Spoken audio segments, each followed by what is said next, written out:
Good evening and welcome. I am Amarachi Ubani. Tonight, the president visits victims from Friday night's bomb blast in Yaya and Kuje, promises to investigate attack. Calm returns fully to Kuje and Yaya after bomb blast, but heavy security presence still visible at the scenes of the incidents. Former Petroleum Minister Diezani Alison Madueke may return tomorrow to the Magistrate Court in London over money laundering charges. And Syrian President Bashar al-Assad criticizes US-led coalition and airstrikes in Syria and in Iraq.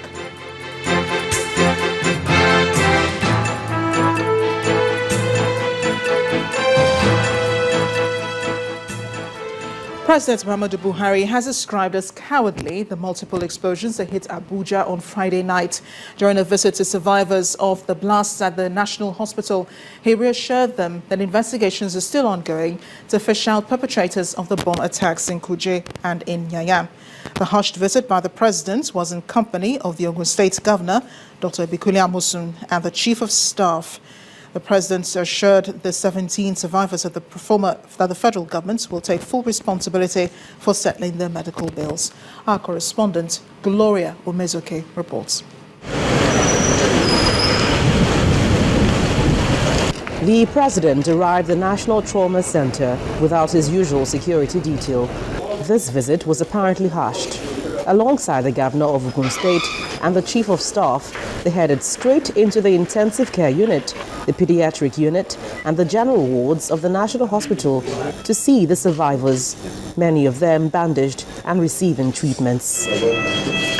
Moving from bed to bed, the president made inquiries and listened closely as he was briefed on the state of health of the survivors.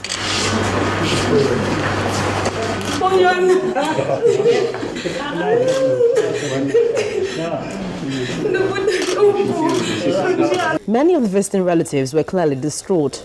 No one gets prepared for the magnitude of disaster in an area supposed to be better secured after previous blasts only months ago.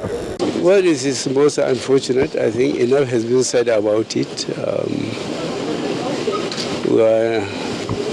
Anyway, the law enforcement agents are investigating. The president assured that security agencies are on top of investigations. Number of dead brought to us in National Hospital were 12. We received 17 patients alive. They are all doing well. Several of them are very, very stable and in ordinary wards. 5 of them had to undergo surgery, out of which 2 are still in the intensive care unit. They are stable. That's what concerns us as a hospital. In terms of investigation, the president has already made his comments, and I think the law enforcement agencies are on top of it. 27-year-old Samuel, who only got married a year ago, also lost his wife in the blast.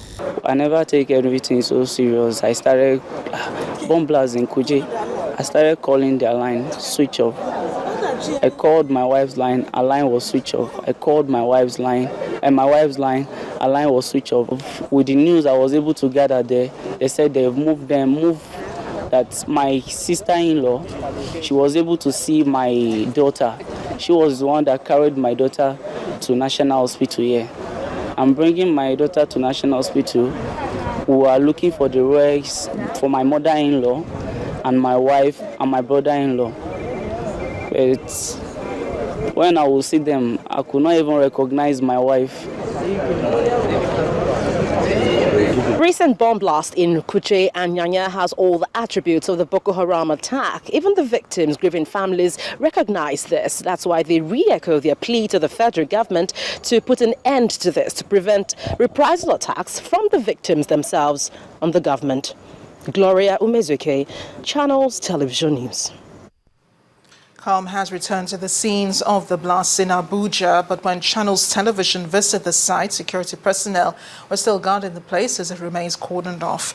15 people were confirmed dead from the bomb blast in Kuje Market and Yaya, while over 40 people are said to have been wounded.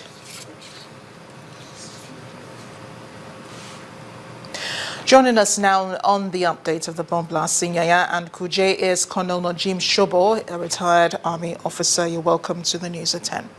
Good evening, madam. It's my pleasure meeting you. So this blast really I would say it came as a surprise to a lot of people, especially to people in Abuja, considering that Abuja had been the scene of a blast, just several months ago, and then this happens. Did you actually see this coming?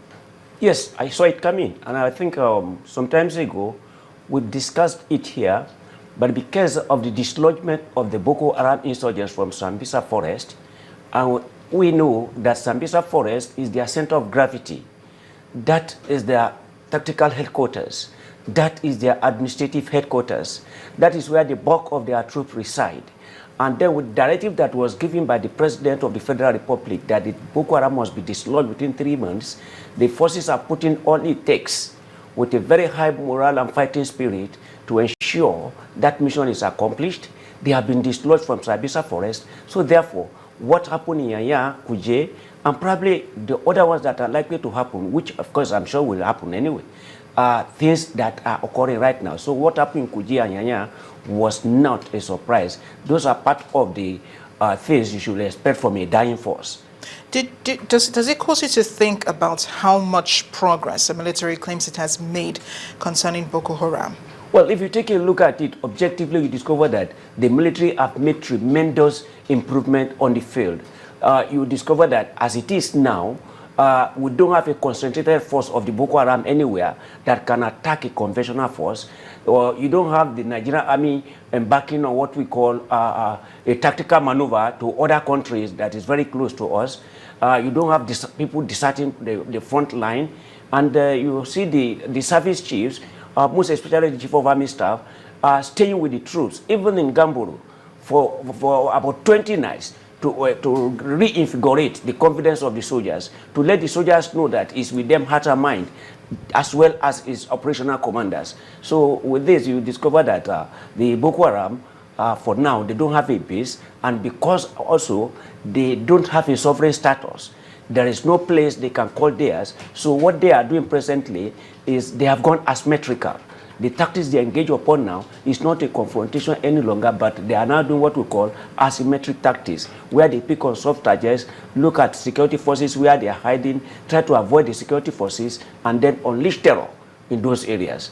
And before you know it, they must have disappeared from those areas. Well, that means that the military really needs to up its game. That's what it means, right? I mean, that means that more public places need to be secured. I mean, how much further can we go with this? How much further can we secure lives and property, if not to provide more security for citizens? Well, what we should be doing, we should be looking at the tricycle aspect of security now, because if we have the land forces in the forest, the next thing we should be talking about is security awareness on the part of the public. And when you are looking at security awareness, by definition, is being consciousness of the security program that is in place, its impact and its implication on the citizens, because the practice of the citizen will affect the extent of risk mitigation, because the security of a state in the final analysis rests on the practices of its people, whether at local level, at national level, and at state level. Even in a facility, in an organization, if you think you want to hand over the security of your organization into the hand of security men, it is a deceit, because in the final analysis, it is you who is the CEO of the organization that will account for the infrastructure and the assets of that organization that you are protecting. So therefore, if you have the soldiers in place, the community too should be aware. They should be cautious. They could serve as a force multiplier for the security forces that are on the field. So it's a total hand on deck now. It's not a one-man affair. Yes, so you're putting the responsibility also on citizens, but how can people identify? Because there are reports that these, the suicide bombers, because these attacks were caused by suicide bombers, there are reports that they were wearing vests loaded with explosives, and then they detonated them almost simultaneously. So how can one who is in a public place identify someone who's possibly carrying an IED? Eternal vigilance. We have been saying times with that number. When you see a person that is carrying, you will see definitely they will look different from the environment. They will look suspicious. They are restless. Somebody has just parked a car. If you look at the evidence that was given by the shop owner, that the man came in, he parked a car in front of his shop. He was trying to appeal to the man that, no, remove the car from me, allow my customers to come in. And the man said, look, I'm coming, I want to pick something from the shop. He will have raised an alarm from there. and people will mobilize, and they will force the man to remove his vehicle from that place. In the process of forcing him, he wouldn't have the opportunity to even detonate the explosive. Because the detonator is with him, there's no opportunity for him to detonate, and the policemen will end up discovering the improvised explosive devices that is loaded inside the vehicle. So the community and the people should be at alert.